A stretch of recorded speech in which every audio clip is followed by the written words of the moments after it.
السلام عليكم يا حبايبي، يا رب تكونوا كلكم بخير. بشكركم جدا جدا على تفاعلكم معايا، وميرسي جدا على كومنتاتكم والشير والحاجات الحلوه والكومنتات الحلوه اللي بتكتبوها لي. النهارده جايه بقى في موضوع جديد، عايزه اقول لكم موضوع يعني احنا مستمرين فيه بقالنا فتره. هو موضوع الترندات دي اللي بتاثر فينا وفي مجتمعنا. عايزين نوصل بقى الحل معاكم. مين اللي بيشهر الناس الترندات ديت؟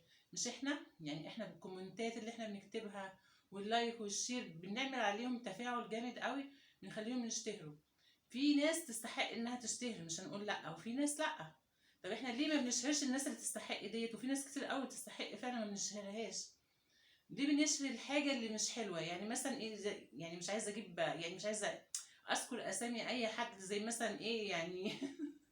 اللي هو الترند اللي طالع ايه بتاع انت شويجر، تلاقي الناس قاعده عماله تعمل كده، ايه ده؟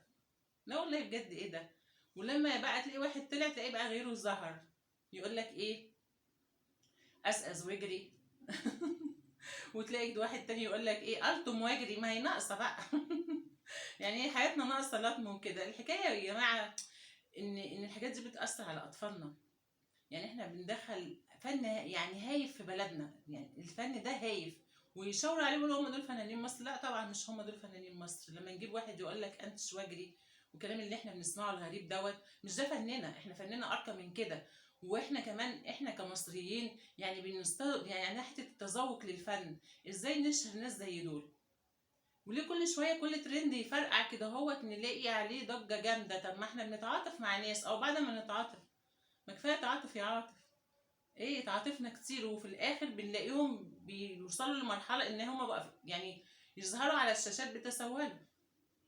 هو اخر واحد بقى انتوا عارفينه هو مين؟ بتاع الكشري ده، اللي اداني واللي ما ادانيش ده تسول يعني قدام الشاشات وقدام العالم كلها.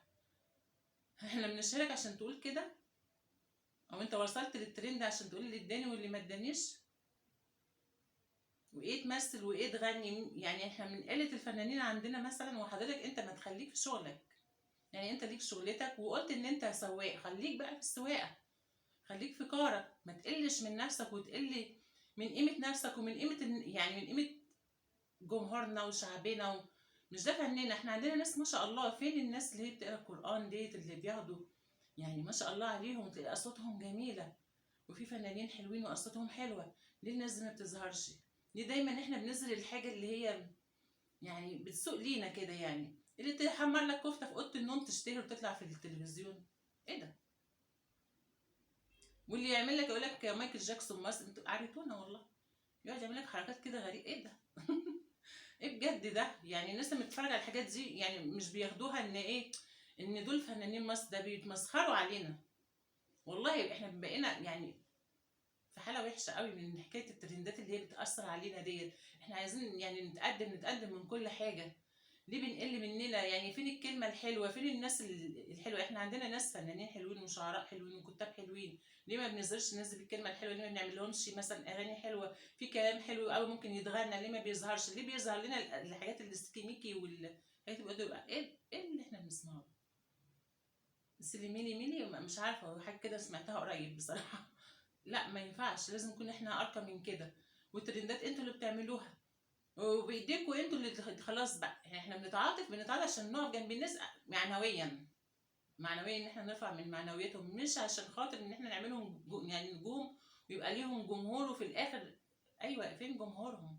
فين فنهم؟ فين هدفهم؟ فين هم مين؟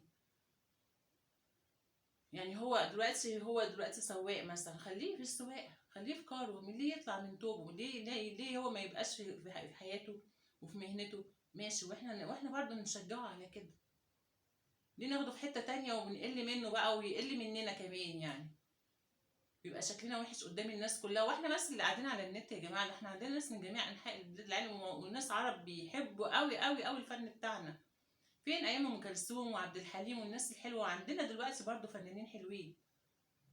ليه احنا بنحارب الحاجة الحلوة؟ ليه؟ والله احنا بحس ان احنا بنحارب الحاجة الحلوة، والحاجة الوحشة بنظهرها. طب ما تظهروا الحلو، اظهروا الحلو اللي فينا عشان احنا حلوين والله. لكن احنا بنظهر الوحش. طب والوحش ده هيعمل لنا ايه؟ يعني بتمنى ان احنا كشعب احنا واعيين والله، وجمهور حلو قوي متذوقين ونفهم الفن الصح ونفهم الناس الحلوه. طلعوا الناس الحلوه. خلينا احنا المناره بتاعتنا، احنا يعني مثلا مصر ديت ايه يعني؟ مصر تاريخ وهرم ومصر يعني احنا حضاره، احنا حضاره. ما ينفعش ان انت نطلع يقول لنا ايه انتش واجري والتاني يقول اقزقز واجري. ايه يا جماعه ده؟ بجد والله. والله هو ده الفن بتاعنا. انتوا بتضحكوا على عقولنا. احنا مش عبط، ده مش احنا مش لدرجه العبط اللي انتوا فاكرينها. لا احنا ناس واعيين ومثقفين ومتعلمين. ما يبقاش واصل بينا الحال ده، ونعلم اولادنا كمان الحاجات دي. لا الطفل من دول بيقول نفس الكلام اللي هما بيقولوه. بندخل ثقافه وعادات في بلدنا غريبه. وانتوا في ناس قاصده كده، قاصده ان احنا نبقى وحشين، نبقى ما عندناش مثلا كلمه حلوه ولا كلمه هادفه. احنا عندنا شعراء حلوين قوي. مش هتكلم عن نفسي والله، بس فعلا عندنا شعراء حلوين وكلامهم حلو، ممكن يتغنى بطريقه حلوه ويوصل يبقى حاجه يعني لينا بصمه كده في الفن. الفن ده رقي رقي وحاجه جميله جدا ان احنا نرتقي بالفن.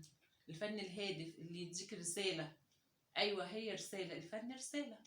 عايزين احنا الرساله ديت عشان احنا نستفيد وعيالنا تستفيد. واتمنى بس ان ايه، ان احنا ما نعملش الترند ونفرقع الترند وفي الاخر نبقى احنا عايزين ايه نقول هو ده اللي احنا بلدنا وهي دي. وفي ناس بصراحه بيجي لها احباط من الكلام دوت. لا احنا مش دي بلدنا ولا ده فننا. احنا ارقى من كده، وان شاء الله نشوف ترندات احسن من كده. احنا بنلاقي ترند عره من اعر الاعر.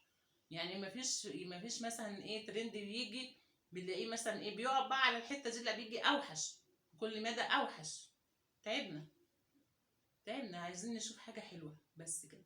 لأن مصر حلوة وتستاهل، وفيها ناس حلوة تستاهل برضه. وانتوا ناس حلوة وتستاهل. تحياتي.